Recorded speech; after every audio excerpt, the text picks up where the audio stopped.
Y ahora vamos a darle espacio a profesora Beatriz Cantero, que ella enfoca en la parte de género de este estudio. Bueno, pues retomo la palabra, Beatriz, para contar algunos aspectos de la tesis doctoral que realicé en la Universidad Autónoma, que se llamó Inclusión del Género en la Enseñanza de las Ciencias. Como antecedentes, bueno, decir que el género, esto de nacer hombre, nacer mujer, tiene connotaciones clarísimas a la hora de elegir estudios. Y esto no es casual. Las mujeres hace muy poco, muy recientemente, hemos podido acceder a la esfera pública. Tiene que ver con que es muy reciente también el acceso a derechos civiles de las mujeres. El derecho a voto, por ejemplo, aquí hay una línea de tiempo que muestra que en América Latina es muy, muy reciente. En cuanto al acceso a la educación, en el Estado español la ley Moyano es recién de 1857, que permitía el estudio de las mujeres, la educación superior de 1868.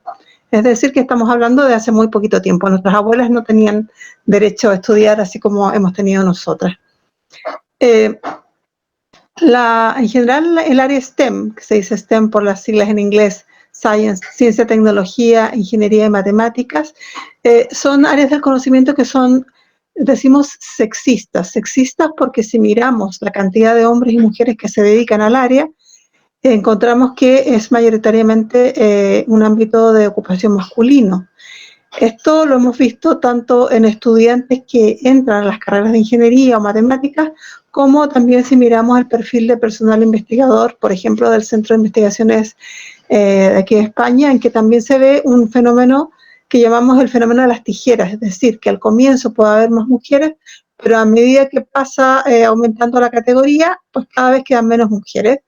Esto también se llama efecto de la cañería rota, que entran un número de mujeres, pero que se van perdiendo a lo largo del camino. ¿Por qué creemos que es importante incluir la perspectiva de género en STEM? Porque se adquiere una idea más abierta y menos dogmática de estas ciencias respecto de ideas iniciales, porque nos familiarizamos con un planteamiento interdisciplinar, porque percibimos la historia de las ciencias y de la historia de la humanidad que no se han escrito de forma separada y que las mujeres siempre hemos estado presentes, pero a veces no se nos ha visibilizado, ¿no? Muchas veces. Se identifican y valoran también algunas aportaciones de las mujeres a la ciencia, a la tecnología y al bienestar de la humanidad, y cambiamos desde esta manera la actitud de estereotipo que hay en hombres y mujeres respecto de las ciencias y la tecnología. Estamos hablando de una ciencia y tecnología que incorpora aspectos sociales de fenómenos científicos, que muestra la ciencia como una actividad humana de gran importancia social, que no es ni objetiva ni neutra, sino que es un lugar con intereses. Se estimula la independencia de juicio y un sentido de responsabilidad crítica, se favorece el desarrollo y consolidación de actitudes y prácticas democráticas y se propicia la contextualización de la ciencia tanto histórica como epistemológicamente. Porque estamos convencidas de que la ciencia es una construcción social, por lo tanto deberíamos mostrar las relaciones que hay entre la sociedad, las controversias y los contextos en que se promueven los conocimientos científicos. Como antecedentes tenemos que en los exámenes PISA, que son los exámenes de diagnóstico que se hacen para medir competencias en más de 70 países, los resultados de niños y niñas son muy similares. Sin embargo, las niñas tienen mucho menos confianza que los niños en los resultados. Cuando se les pregunta cómo te fue, las chicas suelen tener más dudas y estar más inseguras que los chicos. Por otra parte, los hombres son mucho más numerosos en las ciencias que las mujeres en una gran mayoría de países del mundo. Las ingenierías y las ciencias de la computación son las áreas más dominadas por los hombres y en cambio medicina y ciencias de la salud son las menos dominadas por hombres, tenemos más mujeres. Esto se relaciona con los estereotipos de género que nos asignan las mujeres el rol de cuidadoras, en lo que estaría, digamos, el ámbito de la salud. Esta es una foto famosísima en que se ve grandes pensadores físicos de comienzos del siglo anterior y solamente aparece Madame Curie como única representante de mujer científica. Esto afortunadamente está cambiando, es cosa de ver los premios Nobel en ciencias que salieron este año, pero todavía tenemos mucho camino por recorrer. Actualmente se están realizando distintos estudios feministas sobre la tecnociencia, sobre STEM. Por una parte está el gran área de estudio de la discriminación de la historia de la ciencia y las matemáticas a las mujeres, Por otra parte, hay todo un grupo de gente que está trabajando en crítica a teorías racistas y sexistas. Y por último, los estudios de epistemología feminista. En cuanto a la discriminación en la historia, bueno, sería tan sencillo como preguntarles a cuántas mujeres matemáticas conocen. Seguramente la lista no sería muy larga. También pensar qué cosas consideramos realmente relevantes, ¿no? Y a veces hay matemáticas de la vida cotidiana o ciencias de la vida cotidiana que no tienen el estatus de ser estudiadas, pero que sin embargo son muy útiles y que deberíamos replantearnos el qué consideramos una mujer matemática, ¿no? Y como muchas de nosotras tenemos referentes de mujeres cercanas que han sido buenas en las ciencias y que tal vez no se han podido dedicar porque no han sido incentivadas adecuadamente. Aquí hay un póster de varias científicas destacadas y también la pregunta sería ¿cuántas conocemos? Seguramente muy pocas. Acá hay otra lista de algunas científicas, busqué de América Latina, porque también hay que salirse de este marco eurocéntrico en que todo lo que pasa en Europa. Hay muchas contribuciones que se están haciendo a día de hoy en América Latina y quise relevar algunas de estas aportaciones de ingenieras, de lógicas, de informática, de bioestadísticas que están trabajando hoy en día. Por otra parte, otros estudios, como les comentaba, tienen que ver con la crítica de teorías racistas y sexistas. Pensemos que durante siglos se estuvo midiendo el volumen y el área del cerebro de hombres y mujeres para decir que las mujeres teníamos un cerebro más pequeño, por lo tanto éramos más tontas, y esto puede parecer divertido, pero fueron investigaciones que se hicieron durante mucho tiempo, o también para ver diferencias morfológicas entre gente que es de ascendencia africana, de ascendencia asiática o europea, para decir que los europeos eran mejores, ¿no? Estas son teorías muy racistas que, por supuesto, merecen ser criticadas. En estadística siempre se pide que los datos estén desagregados, ¿no? Que haya cuántos hombres, cuántas mujeres, de acuerdo al estudio que se haga. Esto es importante, pero no es suficiente. Es importante pensar en los sesgos de género cuando se formulan las preguntas de investigación que estamos preguntando. Esto en educación, en matemáticas, en ciencias, en cualquier área. Entonces podríamos preguntarnos qué intereses considera la investigación que estoy realizando, de qué parte de la sociedad me está hablando, a quién favorece esta investigación y a quién omite, de quién no habla. Incorporar la perspectiva de género en la investigación científica conduce a replantear investigaciones y a generar nuevas preguntas. Y estas son las famosas gafas lilas de las que siempre hablamos. En cuanto a las epistemologías feministas, el punto de partida es la crítica a la neutralidad de las ciencias. Estamos acostumbradas a que y todas hemos sido socializadas con la idea de que las ciencias son neutras, pero tenemos que pensar que aquí está respondiendo que no es neutra en realidad, porque quien hace las preguntas tiene detrás una necesidad. Perdí el dibujo, les había puesto un dibujo muy divertido en que mostraba un señor explicándole a su hijito, mostrando un pajarito que había ahí, y ahora con el uso del canto el macho está marcando su territorio, un instinto común en los animales. Este señor está dando una explicación de acuerdo a una epistemología sexista, trasladándolo al ámbito de los animales, que no corresponde para nada. Esto es también una crítica desde la epistemología, ¿no? De cómo conocemos. Ahí está el pajarito.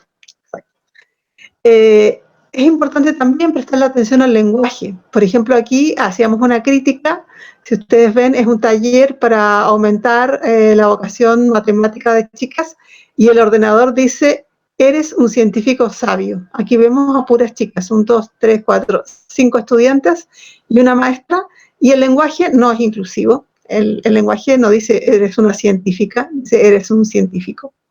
Creemos que es importantísimo el lenguaje. Este es un trocito de la investigación de la tesis doctoral, la que tiene que ver, me pareció más pertinente, con la incorporación del género en el aula, porque si estamos en una facultad de educación, me imagino que están en formación de profesorado y esto puede serles de alguna utilidad.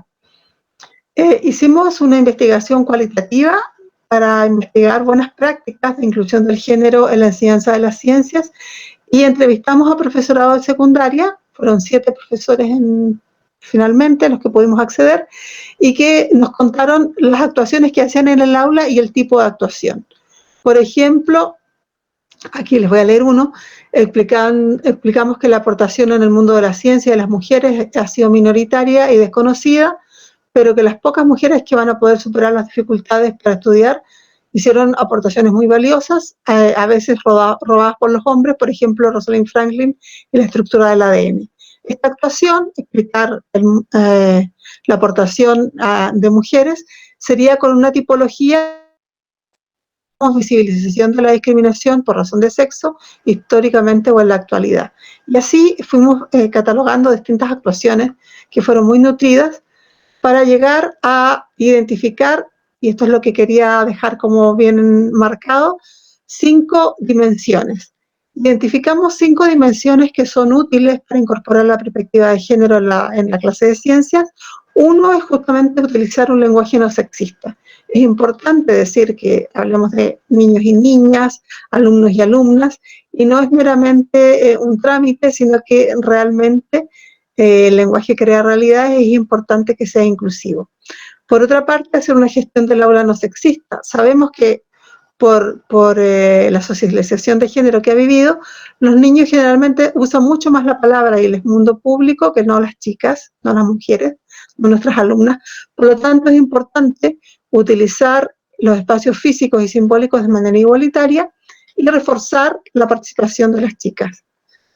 Una tercera dimensión tiene que ver con la historia de las ciencias y las matemáticas y preguntarnos por cuántas mujeres matemáticas, por ejemplo, conocemos, visualizar esta aportación, Emineter, entre otras, para mirar que efectivamente hemos estado ahí, lo que pasa es que no se nos ha visibilizado suficientemente.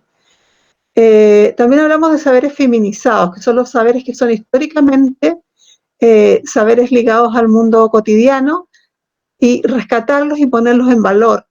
Por ejemplo, todos los valores que tienen que ver con los cuidados, y aquí podemos pensar en Florence Nightingale, que es una de las fundadoras de la Cruz Roja y que fue también la madre de la estadística médica, ¿no? Que muchas veces se desconoce.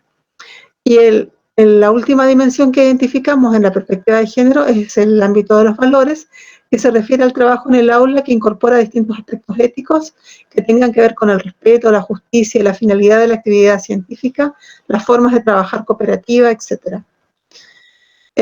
Luego hicimos un estudio para ver cómo se integraba el género, los distintos grados que mostraba el profesorado, y encontramos un instrumento que es el Gender Integration Continuum que se utiliza, y encontramos entonces que había actuaciones negativas al género, o sea, se refuerzan las desigualdades. Nuestro profesorado, que era muy seleccionado, ninguno de ellos estaba aquí, por supuesto.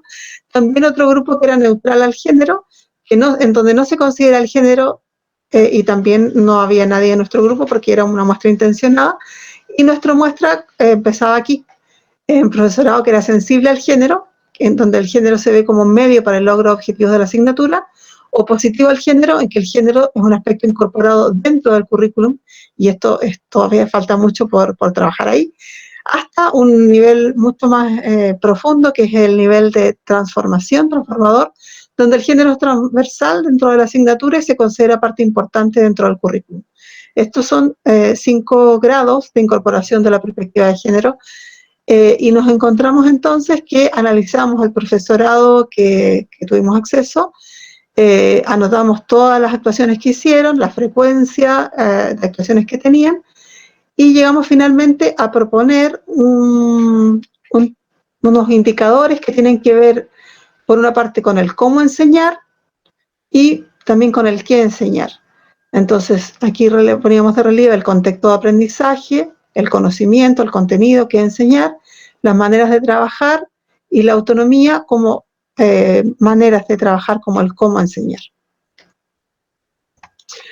A nivel de conclusiones, y muy rápido porque veo que el tiempo pasa veloz, decir que el profesorado al que entrevistamos tenía una visión muy amplia de las ciencias, que los docentes sensibles al género utilizaban muchas actuaciones muy diversas, que eran más de 20, ¿no? Y destacaba el lenguaje no sexista. También hacían hincapié en un lenguaje y gestión de aula no sexista, en que se introdujera la perspectiva histórica de los saberes feminizados y la perspectiva ética y valórica. El profesorado activo y sensible a la perspectiva de género en el aula de ciencias presenta perfiles distintos de acuerdo a cómo enfrenta este reto. Y a la hora de referir obstáculos, qué cosas les complicaba incluirlo en su aula, básicamente nos hablaban de falta de recursos, de falta de tiempo y una aproximación, faltaba una aproximación sistémica, o sea, que fuese un proyecto de la escuela, por ejemplo, no solamente personal, como los principales obstáculos. Como orientaciones didácticas en general, podríamos decir que favorecemos el consejo de utilizar espacios de trabajo cooperativo, donde se promueva la autoestima y autoconfianza de las alumnas en sus propias capacidades para el aprendizaje de las STEM. También creemos que es importante utilizar contextos no sexistas e implementar una gestión de aula no sexista. Aquí hay mucha bibliografía que les he recomendado libros para no ahondar en bibliografía, pero ahí están los links. Y como conclusiones generales de la presentación que hemos hecho Atif y yo hoy día, queríamos hablar en general de 5 puntos. El primero era la importancia de una educación inclusiva, ¿no? Una educación que incluyera tanto la diversidad de origen étnico como la diversidad sexual. También la necesidad de enseñar en contextos próximos al alumnado, porque siempre esto nos ayuda a esta visión constructivista de partir de contextos próximos.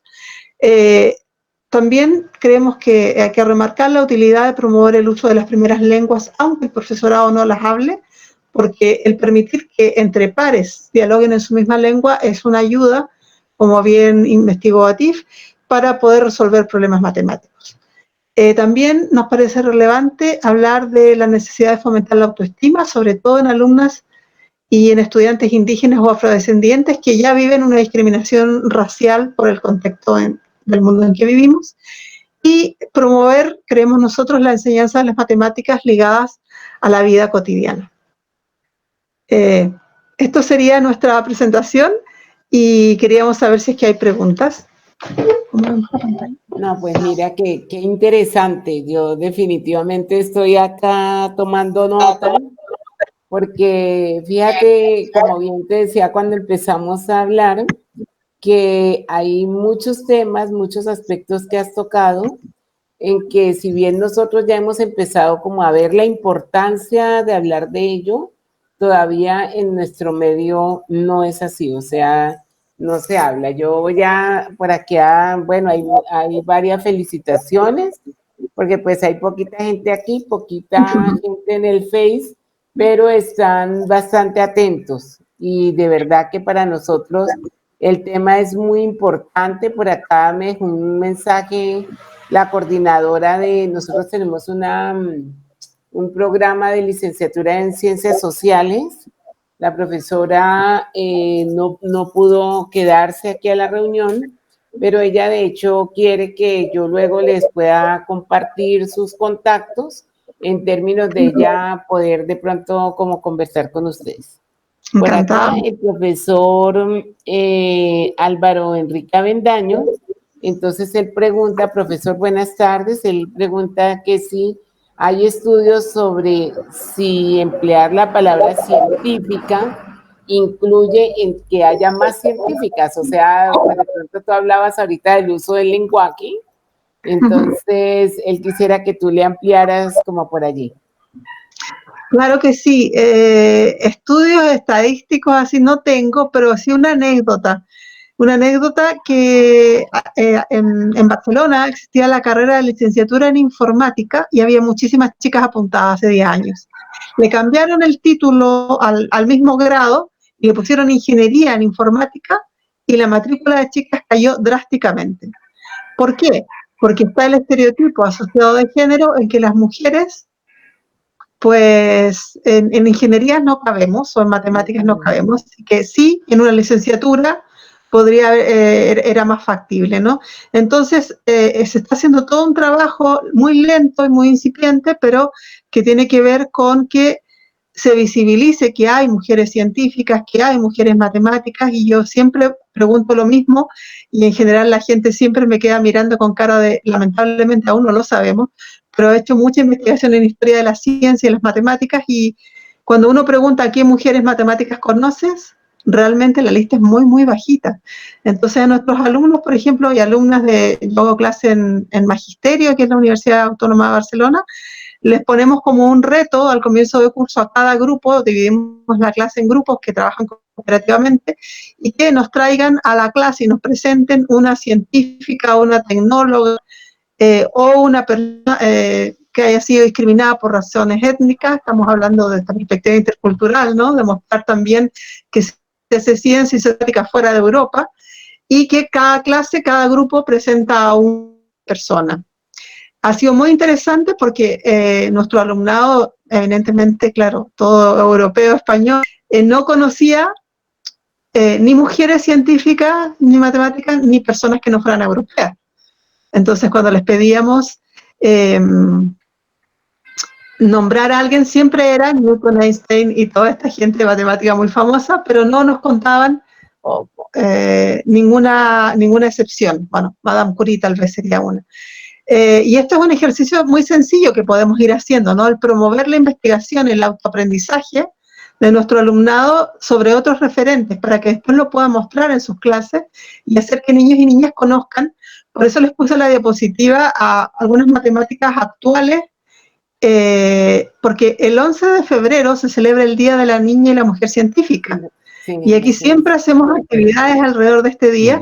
Y justo en una página de estas encontré este listado de científicas latinoamericanas que me pareció relevante, porque también tenemos que partir reconociendo nuestro trabajo, ¿no? El de las compañeras. Para mí ha sido muy, muy hermoso y muy importante coincidir en trabajos con una colombiana que ahora está en Chile, con Joana Camacho, que está en la Universidad de Chile a día de hoy, y que la conocí también en un intercambio, se vino aquí a Barcelona y fue maravilloso.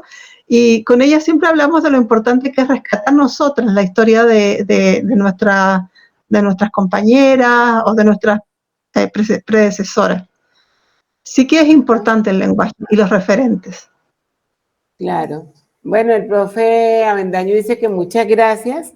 Yo no me quería salir del género, doctora Alice, voy a contar un poquitico esto antes de dar paso a tu pregunta, porque sí, lo que tú dices es cierto, y muchas veces pasa inclusive con los niños colombianos no conocen científicos colombianos, entonces ni científicos, ni científicas, ni ninguno, o sea, ya ellos todo en Einstein y de ahí para allá.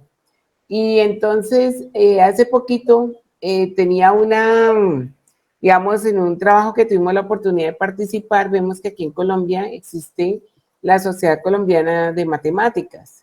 Y el premio, ellos tienen un premio y el premio en toda su historia nunca se lo han dado a una mujer. O sea, siempre, todos los años le dan el premio a un hombre, un hombre, un hombre, un hombre.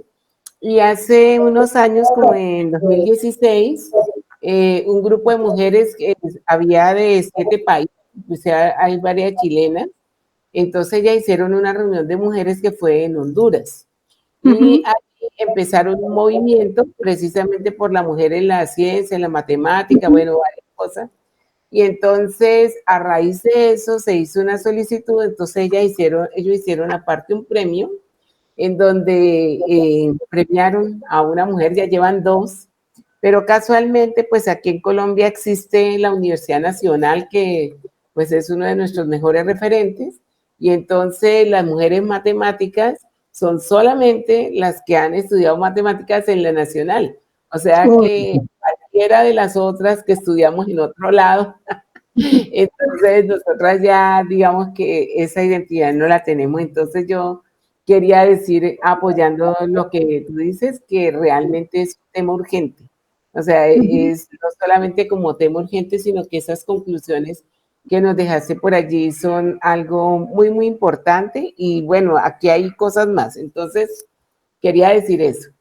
Bueno, la doctora Liz María, ella de pronto tiene, pues no sé, me dice que está sin micrófono, pero ella tendría hartas cosas por decirnos porque ella estudió en España, ella hizo su doctorado en la Universidad de La Rioja y entonces ella nos pregunta, dice, buenas tardes. Muchas gracias por compartir su trabajo. Dice, con respecto al orden en la escritura de derecha a izquierda, quería saber, esta es para ti, quería saber si en Urdu la lectura y escritura de los números se hace de izquierda a derecha o existe alguna otra variable, ¿cierto? Dice, por ejemplo, en inglés, la lectura de los años pues es diferente a lo que traducimos en español. Sí, el número se escribe tiene otra manera de escribir, pero no se escribe de derecha a izquierda. Se escribe de misma manera, pero escribe de frente. No es lo mismo. Ortografía. O sea, ¿podrías darnos un ejemplo? No sé, 17, 21, ¿es darnos un ejemplo? En Urdu, ¿cómo se dice? Pues, sí, pero puede producir de otra manera. Por ejemplo, 21 es X. Ya. En Urdu, X. X no, X. Es una palabra. Ajá. ¿Y 20 cómo se dice? 20 le dice.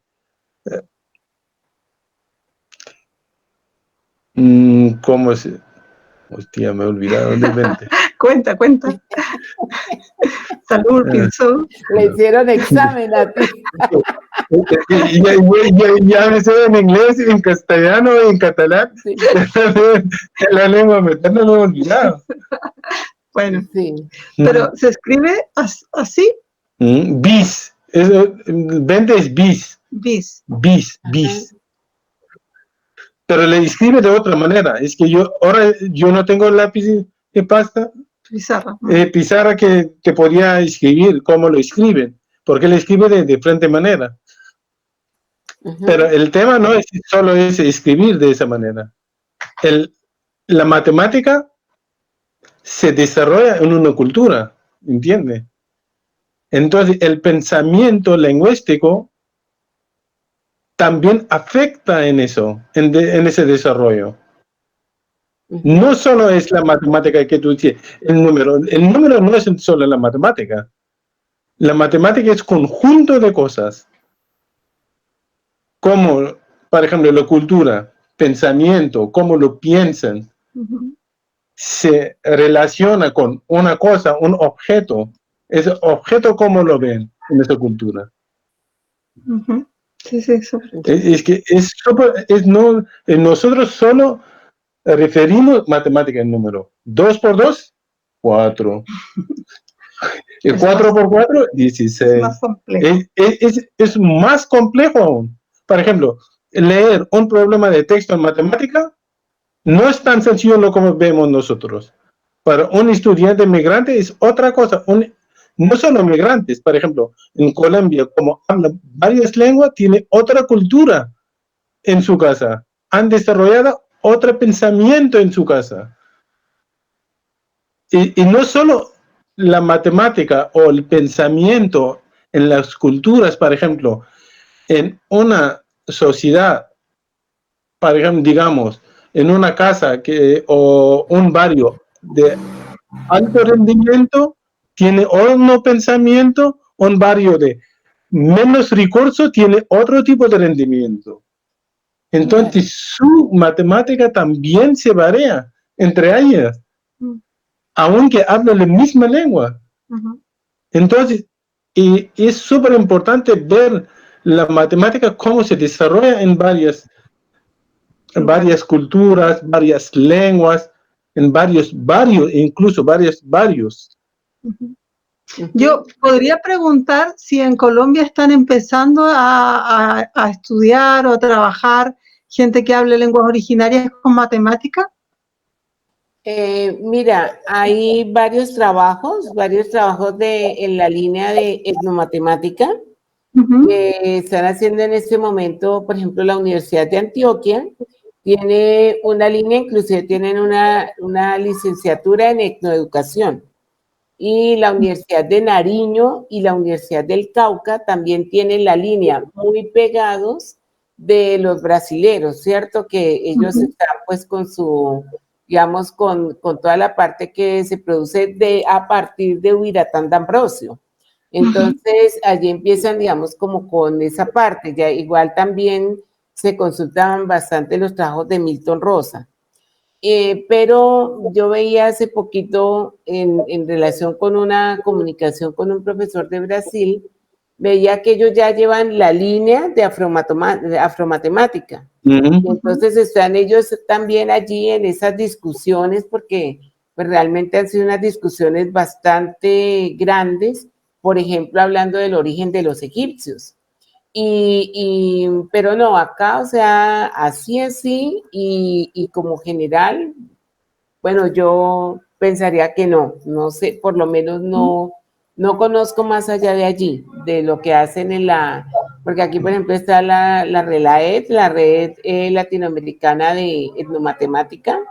Esta tiene su centro aquí en Colombia y es pues por la Universidad de Antioquia y muchos, digamos, como allegados a ellos que hacen trabajos por allí, pero pues yo no sé si, digamos, entre el público hay alguien que de pronto tenga alguna otra, digamos, como perspectiva, ¿sí?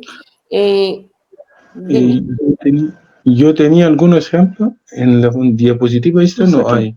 No sé. Si yo tenía algunos ejemplos de varias culturas, por ejemplo, incluso en Pakistán, cómo se resuelve la división y multiplicación, se resuelve de otra manera. No es de la misma manera que resolvemos en Occidente. Claro. Entonces ese también es una barrera para los... importante de mirar. Sí. Sí. Sí. Sí. Sí, es que acá la profe Alice ya sigue, digamos, hablando que sería bien interesante, digamos, que para una próxima nos regalaras ejemplos, porque hay, digamos que, por ejemplo, ellas que trabajan en educación infantil, entonces con los niños hay otra complejidad. Por ejemplo, tú ahorita cuando hablabas, yo también, pues, también a modo de pregunta te la quisiera trasladar, y es cuando uno trabaja con los sordos. Pues los sordos ellos también tienen una predisposición bien amplia al lenguaje visual.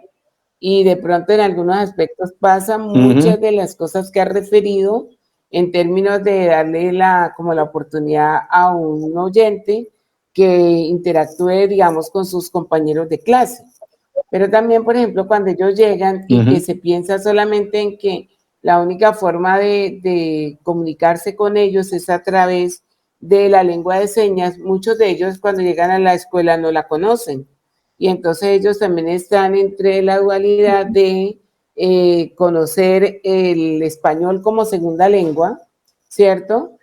Manejar su lengua materna con todos los aprendizajes que ellos traen de su hogar, porque entonces ellos en su hogar, pues de alguna manera desarrollan formas de comunicación que son, digamos, como informales, que de alguna manera en la escuela tampoco las estudiamos. Entonces nosotros, digamos que ahí también hay ese choque cultural que es muy duro también pues, con estas personas, ¿no? No sé, ¿tú qué opinas? Sí, hay, por ejemplo, hay estudios que han hecho de cómo los alumnos árabes resuelven actividades matemáticas en inglés en Estados Unidos. Entonces, los alumnos que tenían árabe bastante avanzado han tratado más aprender la matemática en inglés. ¿Por qué dice eso? Porque los alumnos que tenían menos desarrollado árabe aprendían más rápido el inglés y la matemática en inglés. ¿Por qué? Dice que la estructura lo impedía, no le ayudaba, porque ellos pensaban de otra, porque se desarrolla otro tipo de neuronas incluso, ese pensamiento. Claro. Entonces, ahí dijo que esos alumnos lo tiene que permitir usar su segunda lengua. Si no lo permite, los alumnos se pierde la confianza en su primera lengua y también no resuelve, muestran dificultad matemática en inglés. Claro. Y esos alumnos eran capaces de resolver matemática en su primera lengua. El mismo tipo de actividad. Claro. Sí, a mí me impresionó mucho como resultado de la tesis de Atif, que fue muy interesante, el que las estudiantes del taller, que eran alumnas pakistaníes, que presentaban muy bajo rendimiento reportado por su profesorado, después del taller con Atif, en que se facilitó y se les permitía hablar la lengua que quisieran, cuando quisieran, y trabajaran cooperativamente en pares, pudieron resolver los problemas adecuadamente y usar estrategias para ello. Entonces, eso está dando cuenta de que si al alumnado se le permite usar los recursos que tiene y no se les limita, como es la tradición en América Latina que yo conozco por lo menos, que te encasillaban, ¿no? Cuando yo era pequeña, yo soy zurda y en general no estaba permitido ser zurdo, bueno, todo este tipo de cosas, que de alguna manera no facilita porque cada cual tiene que usar las herramientas o donde es más hábil. Y entonces, como que también en Chile el mapudungun se está enseñando hace poquito en las escuelas, pero no era habitual en ningún caso que el alumnado se le dejara contar en mapudungun o pensar o hablar entre ellos, porque la lengua vehicular es el castellano.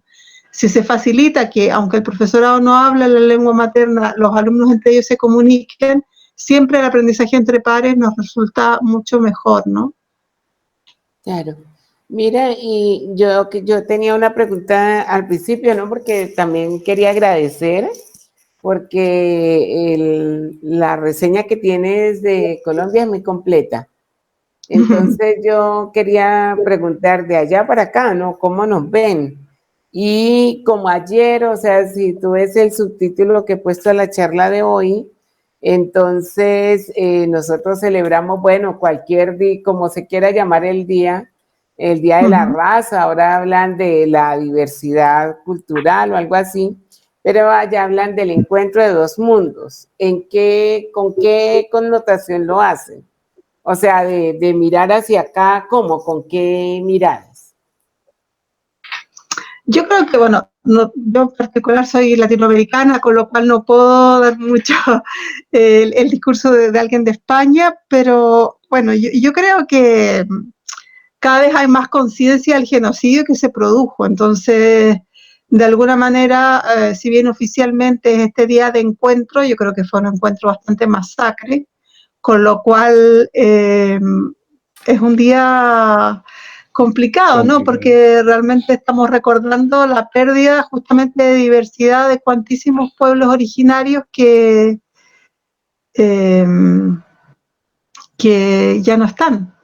Los taínos en Dominicana, en fin, son una realidad bastante compleja. Yo creo que en América Latina tenemos muchas cosas también que la gente de Europa puede aprender, que yo me siento muy orgullosa de ser latinoamericana.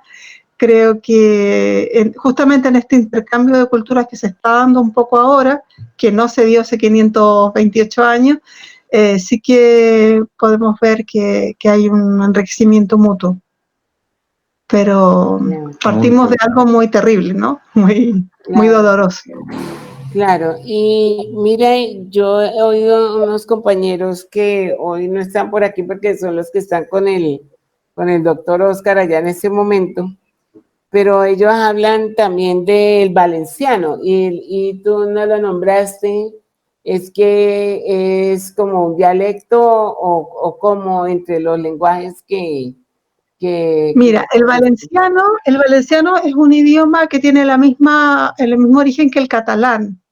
Lo que pasa es que por razones políticas, porque Cataluña invadió Valencia hace muchísimos siglos atrás, entonces los valencianos no quieren que se diga que su lengua es catalán, pero es una variante del catalán.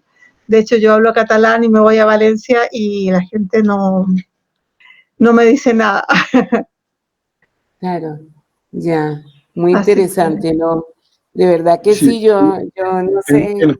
incluso el certificado de valenciano que lo logran allá, aquí te En Cataluña lo convalidan, sí. convalida como catalán. Sí, sí, sí, No, sí. el Es la misma gobierno, lengua. no. Pero como es un tema político de confrontación, un certificado de catalán de aquí no sirve en Valencia. Pero sin embargo, el de valenciano sirve en Cataluña. Es una cosa absolutamente una rivalidad política, no de la lengua en sí. Claro, no, sí, no, muy interesante. Yo, de verdad que yo creo que como ya casi que esto ya se va cerrando, ya nos fuimos de Sí. tiempo y no acostumbramos a usar, pero yo sí, primero pues quiero agradecerles enormemente. Quiero pedirles permiso para seguirlos molestando, porque como bien decía la profe Mercy al principio, hay varias personas que estaban interesadas, que no están por acá. Algunos me han enviado unas preguntas, muchas felicitaciones. Sí, se nos perdieron. Bueno, ya nos mantienes al tanto, podemos contestar, Sí. contestar preguntas Sí. después por mail o seguir en contacto. Estaremos muy, muy felices de seguir conectados. Sí, no, sí, de verdad. Entonces yo les voy a dar a cada uno un minutito para que, digamos, se despidan, cierren, de pronto nos regalen alguna. Uy, quedó congelado. Muchas gracias por compartir, se desconectó. Creo que... Muchas gracias. Bueno, di que muchas gracias. Vale, escríbelo, ¿dónde? Ahí escribe. No, pero háblalo, pues tú estás mirando la pantalla. Muchas gracias a todos por estar en esta conferencia. Y muchas gracias a Marta. Un momento se fue así la conexión. Y entonces estaba diciendo que si nos podrían hacer el favor de regalarnos como la conclusión y de pronto como algo que nosotros pudiéramos tener muy, muy en cuenta en la formación de nuestros profesores y profesoras. ¿Quieres decir algo tú? Sí, pero ahí está. Bueno, yo diría solamente, bueno, reiterar los agradecimientos que son mutuos, ¿no? Por este espacio compartido y decir que nos queda mucho camino por transitar y que estamos súper encantados de poder seguir colaborando. Si es que hay alguien, si hay personas ahí que estén interesadas en hacer estudios de género en Colombia, para mí sería un placer realmente poder hacer estudios conjuntos, tal vez, poder ver cómo se puede trabajar, temas tanto en matemáticas como en la ciencia. Claro, tanto en matemáticas como en ciencia, y seguramente Creative también estará encantado si hay gente que quiere trabajar bilingüismo, interculturalidad, que se puedan comunicar con él y compartir lecturas y investigaciones. Bueno, perfecto, perfecto, perfecto. Yo de verdad no sigo súper agradecida. En nombre de mi decano, el profesor Leonardo Herrera Mosquera, les doy las gracias por haber aceptado esta invitación, por habernos acompañado en esta tarde y créanme que aunque el público ha sido poquito, su mensaje va a llegar bastante lejos. Entonces, pienso que eso es lo más importante. Entonces, pues de verdad les agradezco mucho y ya, muy amables. Sí, muy amables. Muy amables. Bueno, hasta una próxima. Y mucha salud, ¿no? Que ahora es como uno de los deseos más importantes, mantener la salud y cuidarse mucho. Sí, señora. Sí, no, yo pienso que... Si necesita, siempre estamos aquí. Cualquier cosa desde aquí o en la matemática, en la matemática en general o en la didáctica de la matemática o interculturalidad, podemos compartir, podemos hacer charlas también, porque la educación, yo siempre pienso que la educación siempre para compartir, se mejora cuando tú compartes con alguien. El conocimiento entonces, y es es la gracia de esa herramienta también. La pandemia puede impedir personalmente, pero virtualmente podemos hablar, podemos compartir ideas, podemos compartir conocimientos. Claro. Y siempre estamos aquí. Y siempre estamos yo dispuestos creo que de colaborar. sí, yo creo que esto de la pandemia nos ha enseñado bastantes cosas, porque fíjate que antes uno como que invitaba a una persona y si un momento a otro no podía traerla, pues entonces uno llamaba a otra persona y ya como que eso entonces de pronto ha sido como esto muy importante, es una muy buena oportunidad y bueno, ahí estamos.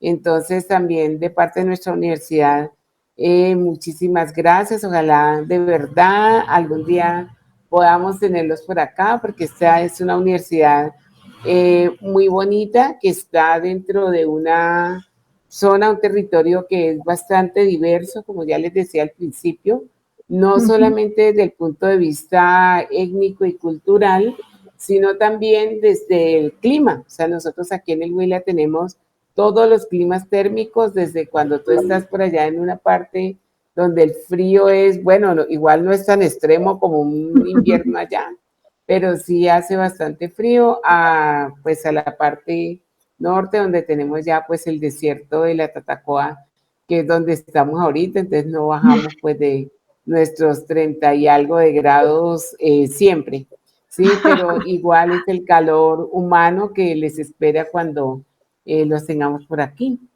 Entonces, bueno, ya lo otro ya es de organización, entonces en estos días estamos charlando para que porfa, si me pueden hacer favor de compartirme las diapositivas y también para un certificado que se entrega, un certificado de la participación y para ver cómo coordinamos lo de unas páginas, pues, para cuando tengamos el escrito, pues, de las conversaciones, ¿no? Y lo otro, pues, es que yo tengo el correo de ATIF, pero sí me gustaría mucho que también tú dejaras, Beatriz, el correo por aquí en el chat para que también nos quede en la grabación.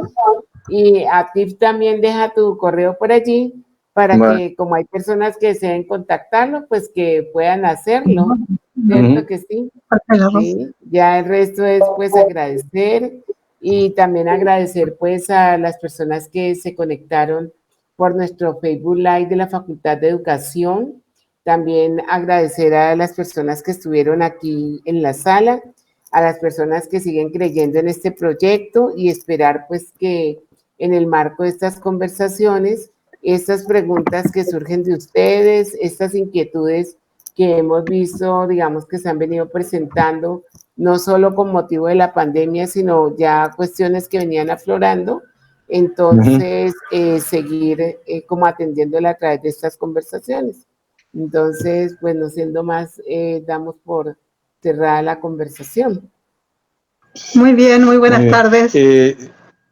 Si quiere algo en tu máster, que quiere hacer una charla de multiculturalidad o de género, entonces lo planteamos bien. Lo podemos organizar.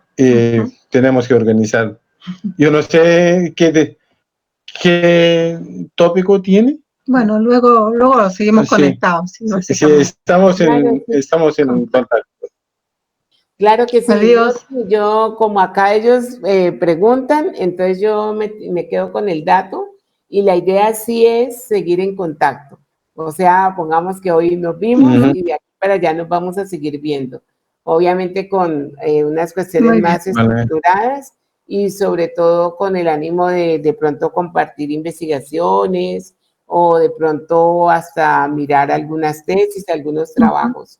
Es nuestro, digamos que es nuestro objetivo.